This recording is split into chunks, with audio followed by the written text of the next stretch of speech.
Hello hello মামা, doctor বলেছে মায়ের আজকেই অপারেশনটা করতে হবে, 50,000 টাকা লাগবে। আমার কাছে হবে না, তোর মা আগে 30,000 টাকা এখনো দেয়নি। আমি তোমাকে সব টাকা দিয়ে দেবো মামা, তুমি প্লিজ আমাকে 50,000 টাকাটা জোগাড় করে দাও।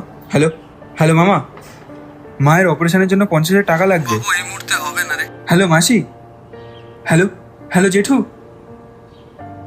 টাকাই সব না, মানুষের ভালোবাসা আর আবেগটাই আসল। কিন্তু আজ বুঝেছি ওসব শুধু বইয়ের পাতাতেই ভালো লাগে, বাস্তবটা খুব নিষ্ঠুর।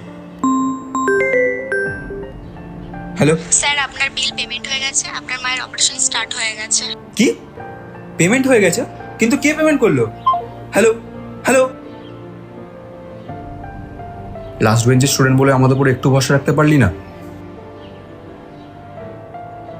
কিন্তু তোরা এতগুলো টাকা কোথা থেকে পেলি? সঞ্জয় ওর বাইকটা হাফ দামে বিক্রি করে দিয়েছে। সুরজ ক্যামেরা কেনার জন্য যে টাকাটা জমিয়েছিল সেটা দিল, আর আমি বোনের বিয়ের জন্য যে টাকাটা রেখেছিলাম সেটা দিলাম। মা আমি বেরোলাম বন্ধুদের সাথে। কি বেকার ছেলেদের সঙ্গে সবসময় বিপদের সময় একটাও তোর কাজে লাগবে। তাহলে শেষমেশ এই বেকার ছেলেরাই কাজে আসে।